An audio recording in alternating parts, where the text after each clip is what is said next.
Hi all, I've got some interesting games to show you still from the London Classic. This is from the FIDE Open in round 3. I was playing against Grandmaster Peter Wells. So prior to this game I've never had a result against a Grandmaster on FIDE time control. I've beaten 2 IMs on a FIDE time control, Kopek and Crouch, but never a GM, never any draw or win against the GM ever before. So was this going to be any different? So in round 3 I kicked off with D4, preparing in advance for his Nimzo Indian. When I looked at his repertoire, for example using chessgames.com, you can see with the black pieces players, I noticed he doesn't just play the Sicilian, he plays E5. So actually that kind of prompted me to maybe more of a fixed target to play D4, because I noticed he doesn't really veer away from the Nimzo. But the Nimzo is such a great opening, really. It's not just solid, it's interesting. You know, some openings are just solid, but you know, you're only really playing for a draw. In the Nimzo, though, you know, the imbalances that are created, the double-edged swords, are not really that double-edged if black really knows what he's doing, you know, giving up the bishop pair. So here I did go in for the main Nimzo Indian. I didn't chicken out with the Queen's Indian. And I had this idea of E3, which looks like Rubinstein, but actually I'm using it as a delayed Simish, because I'm committing black to castling on the king side, and now I'm using a delayed Simish. This is a move here, and it seems a bit weird to waste time. Usually bishop D3, that's the most popular move, knight GE2, knight F3. But fourth popular is this, it's a delayed Simish.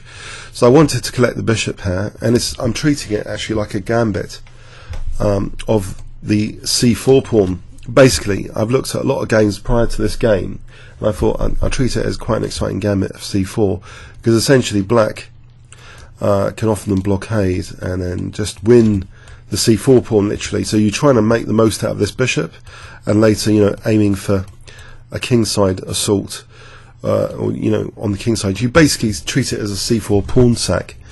So basically that was the idea, delayed Simish. So not the Simish immediately, because if you did the Simish immediately, black could consider later castling queenside even, you know, it's potentially to castle queenside, there's potentials there, lots of games with that. So yeah, this delayed Simish might have some advantages for the attacking player. The early C5 now blockading, bishop D3, knight C6, knight E2, now E5, and it took me a little bit by surprise, E5. I don't think I reacted very well here. I don't know what you guys would play here. What would you play if I gave you 5 seconds to pause the video? What would you think is a good move here?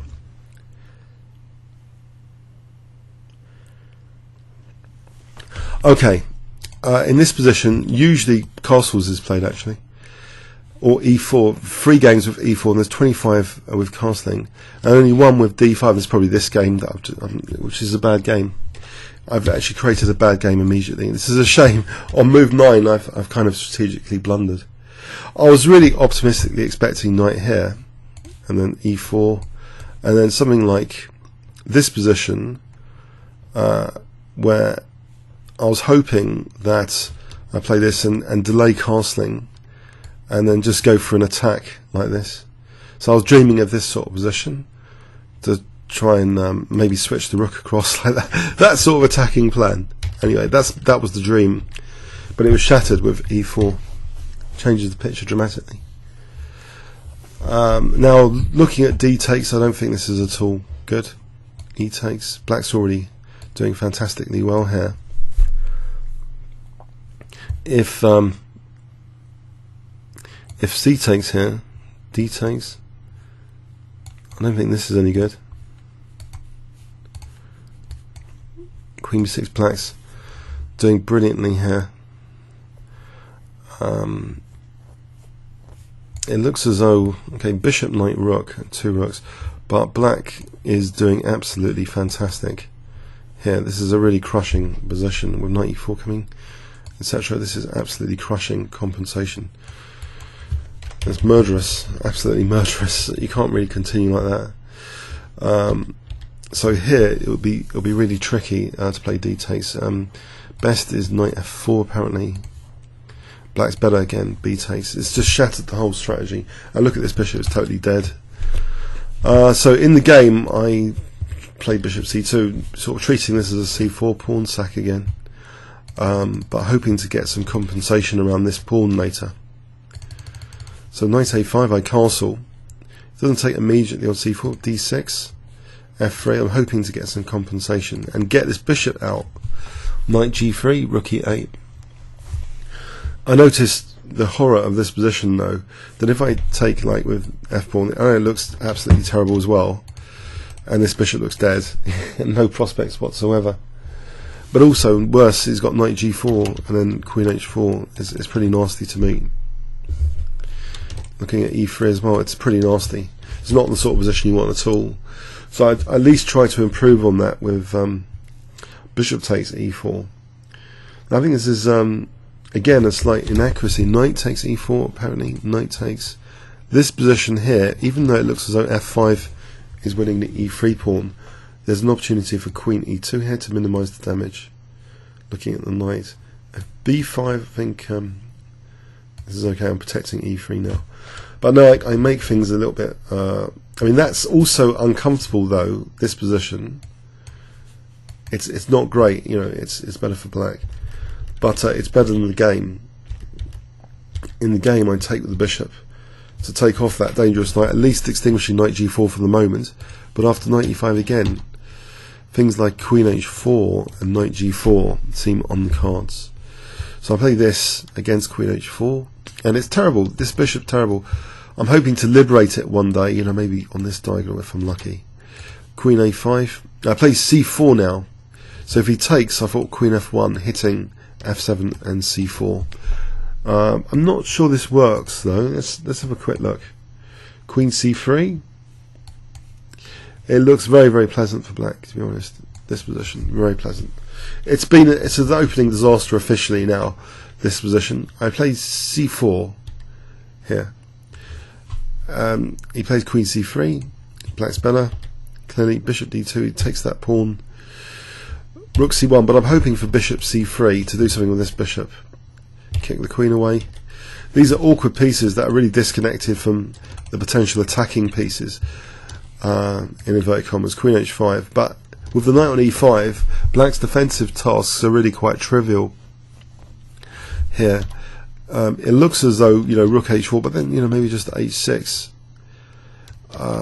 So he played queen b6. Yeah, without these two pieces, I haven't really got any attack. If I play rook h4, h6, and then so what? Any knight f5, I think you can just take that simply. Check. It's actually it's horrendous. This is just horrendous. The attack, there's just no attack. Any f6 here, well, I'm just dropping bits. Yeah, so it's not really a great attacking position. So I played this with the idea of dropping the knight back to try and get rid of what I thought the best piece is, the e5 knight. So that's the idea. Queen b2, knight f1. I wouldn't play this at some point without losing the rook. Knight g6 wins another pawn. Yes, it's pretty miserable here. Queen f3, but I thought at least, okay, this bishop is getting some relief with bishop c3 on the cards. Queen d4. Also, my opponent's using quite a lot of time actually, and he hasn't got that much time to finish me off. Queen g3, well, that's a 30-second increment. Knight g4. I try and here actually I think there was knight d3. That really would have done the job, I think, because it's winning the exchange. So bishop e3, queen e5.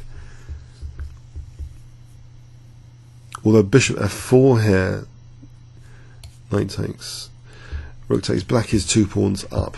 Okay, so even if it's not winning the exchange, it's simplifying. So anyway, in the game, knight g4, bishop e3. Okay, it's similar. Black is still 2 pawns up here, and yeah, maybe I should have resigned here. But he was in a bit of time pressure, and I thought, well, for the first time I got rid of that horrendous bishop. I've got no bad piece on the bright side. It's good to see the bright side sometimes. So bishop d7, h3, rook ae8, yes, e4's on the fire, knight g3, h6. And I thought I'd try and be tricky. He's a bit in time pressure. I play this move trying to be tricky, rook f5. So I'm inviting the exchange of the queen for 2 rooks. You know, let's have a look at that. Yeah, he actually played Queen D4. So if he takes here, knight takes. Well, I'm not entirely sure. Even though this simplifies, this isn't. It's still in Black's favour technically, but he didn't fancy this after the game. And apparently, he says he's got a bad record in this sort of scenario of two rooks against the queen. But that does clearly take the pieces off. Just queen takes f5. It is one of the top engine moves as well. So that's an idea. But queen d4 is also very, very strong. Just looking at the rook, so protect the rook. And now here f5 is just extremely logical using the pin, and it will be all over. And on the verge of resigning here, basically, because knight takes, bishop takes, then what? End of game. Taking on, well, the queen's hanging as well here. So that wouldn't be very pleasant after f5, and you know that would be it. But he played rook e5. I played king h2. And now here at move 36 with some time pressure, rook g5. Can you guess when I played here to rook g5? There is a kind of weakness of the last move. So if I give you 5 seconds to pause the video, what would you play here?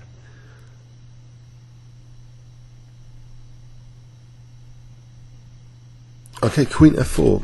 Yeah, it helps. Every little bit helps here to win d6. Yes, so I'm a little bit back in the game here on the evaluation. The engine evaluation is about equal now, even though I'm a pawn down. Queen c7 is actually a good move. I played a good move for a change. So it might actually be putting Black under some issues here. And I often draw with this move. You know, I'm not believing my luck that I've got this position with here in time pressure now. I mean, it's not so easy now for Black.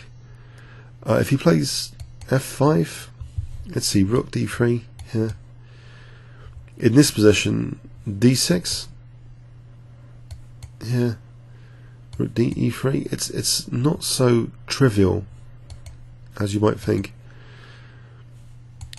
Black, you know, is faced with that d pawn, potentially dangerous d pawn, for example, in this line. But yeah, Black should be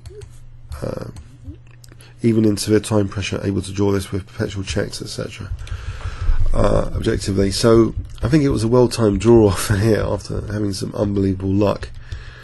So yeah, it all went wrong really in the opening for me, and but I guess, you know, to maximise your chances, don't resign until you've been totally convincingly slaughtered on the board. If there's a chance for a blunder, then in a practical sense, and it happens, you know, this was the magic for me.